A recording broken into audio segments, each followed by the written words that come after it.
Sean Connery didn't just play James Bond, he was Bond. The swagger, the voice, the charm, iconic. But behind all the shaken martinis and bulletproof suits was a man chasing more than just bad guys. He was chasing the bag too, and oh boy, did he chase it across a wild roller coaster of blockbuster hits, weird sci-fi flops, near billion-dollar what-could-have-beens, and a paycheck that once broke world records. From getting underpaid for saving the world, to turning down a role that could have made him richer than some countries, Sean Connery's Hollywood money game was just as dramatic as the movies he starred in. Let's talk numbers, legends, and a career that defined cool, one paycheck at a time. The hungry years. Before James Bond, Connery was a nobody. Born in Edinburgh's slums, he worked as a coffin polisher, milkman, and bodybuilder before scraping into acting. His early roles paid barely enough to eat. In 1954's Lilacs in the Spring, he danced uncredited behind aging star Anna Neagle for £5 a day, about $140 today. Critics ignored the film, and so did audiences. By 1957's No Road Back, a cheap gangster flick, he earned £300. Critics ignored the film, and so did audiences. The movie bombed, but Connery stood out, not for his acting, but his physique. A producer famously called him a truck driver who thinks he can act. Then came Disney's Darby O'Gill and the Little People, 1959. Connery played Michael McBride, a singing Irish laborer, for £10,000. He hated the role, forced to fake an accent and croon folk songs, but the film's modest success put him on Hollywood's radar. It also caught the eye of a young producer named Albert R. Broccoli, who'd soon change his life. The Bond era. When Broccoli cast Connery as James Bond in Dr. No, 1962, the actor signed for £6,000, £16,000 today. The studio thought Bond was a gamble, Ian Fleming's books were niche, and Connery was a working-class brute, according to Ian Fleming. But Connery's swagger turned Bond into a sensation. The film grossed $59 million, and Connery became a star overnight. He'd later admit, "I didn't even know what a percentage of profits meant." For From Russia with Love, 1963, Connery renegotiated to £25,000, around £70,000 today. The film Double Doctor. No's box office, but Connery still felt exploited. By Goldfinger, 1964, Bond mania exploded. The film made $125 million globally, but Connery only pocketed £54,000. He fumed as producers pocketed millions, later saying, "I was working like a dog while they bought new Rolls-Royces." Fed up, he strong-armed producers for Thunderball, 1965, demanding £250,000 plus 5% of the film's gross, which equaled another $750,000, netting him over $1 million total, making him one of the richest actors alive. But fame suffocated him.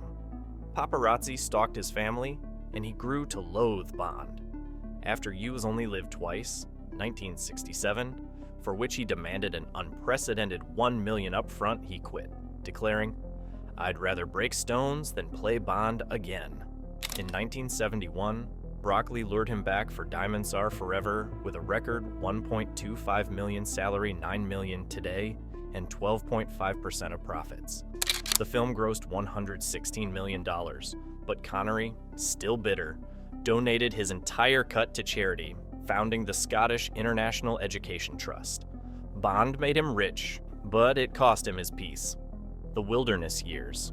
Post-Bond, Connery chased respect. He took risky, artsy roles and most bombed.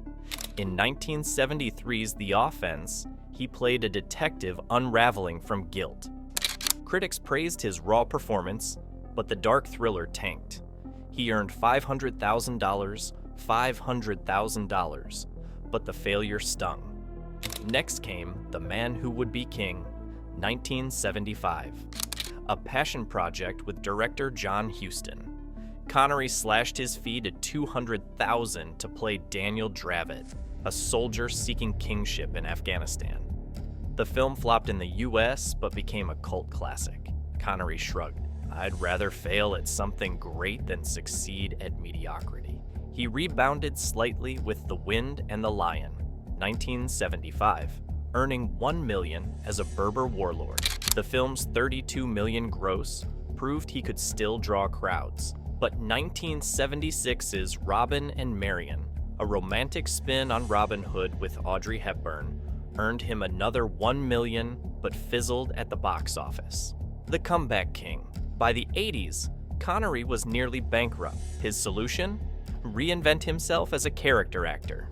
In 1981's Time Bandits, Terry Gilliam paid him $500,000 for a 10-minute role as King Agamemnon. Connery ad-libbed the line, Agesilaus, prepare the royal penis, stealing the film and reminding Hollywood he was a star. Then came Highlander, 1986. Connery filmed his role as Ramirez, an immortal swordsman, in just 7 days for $1 million. The movie flopped initially, but became a video store phenomenon. Connery, amused, said, I still don't understand the plot, but the check cleared. His real triumph was The Name of the Rose, 1986. Connery risked his fading reputation on a medieval mystery, earning $2 million. The film grossed $77 million and won him a BAFTA. Suddenly, studios saw him as a serious actor again. The 90s megastar. In the 90s, Connery became Hollywood's elder statesman, and his fees skyrocketed. For The Hunt for Red October, 1990, he demanded $10 million to play Soviet sub-captain Marco Ramius.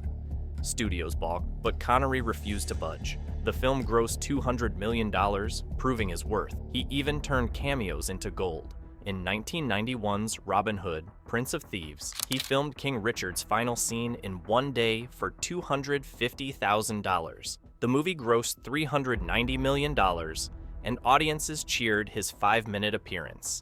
Then came The Rock, 1996. Connery, playing an ex-spy, demanded 12 million plus back-end points. The film made $335 million, and he quipped, I'm too old to be poor. By 1999's Entrapment, at 69, he earned $20 million to romance Catherine Zeta-Jones in a heist flick. The film grossed $212 million, and Connery became the highest-paid actor over 60 in history. The final curtain. Connery's career ended with a paycheck as big as his regret. In 2003's The League of Extraordinary Gentlemen, he took $30 million to play Alan Quatermain. The script was a mess, the set was chaotic, and Connery clashed daily with the director. The film grossed $179 million, but cost $150 million to make, a flop. Critics called it a train wreck, and Connery retired snarling, I'm done with the idiots in Hollywood. Connery's stubbornness cost him fortunes. He turned down Gandalf in The Lord of the Rings for $30 million plus, calling the script confusing. He rejected Morpheus in The Matrix and even passed on Indiana Jones and The Last Crusade until Spielberg sent a personal plea. He took Indy's dad role for $12 million and called Harrison Ford a lazy bastard. The legacy. Connery earned over $350 million in his lifetime, but his real value was his mythic presence. He turned Bond into a global brand, resurrected his career twice, and proved charisma ages like scotch. For every League of Extraordinary Gentlemen, there's a Untouchables or The Rock, roles that remind us why he was cinema's ultimate alpha male. He didn't just act, he commanded. And whether he was pocketing millions or storming off sets, Connery did it on his terms.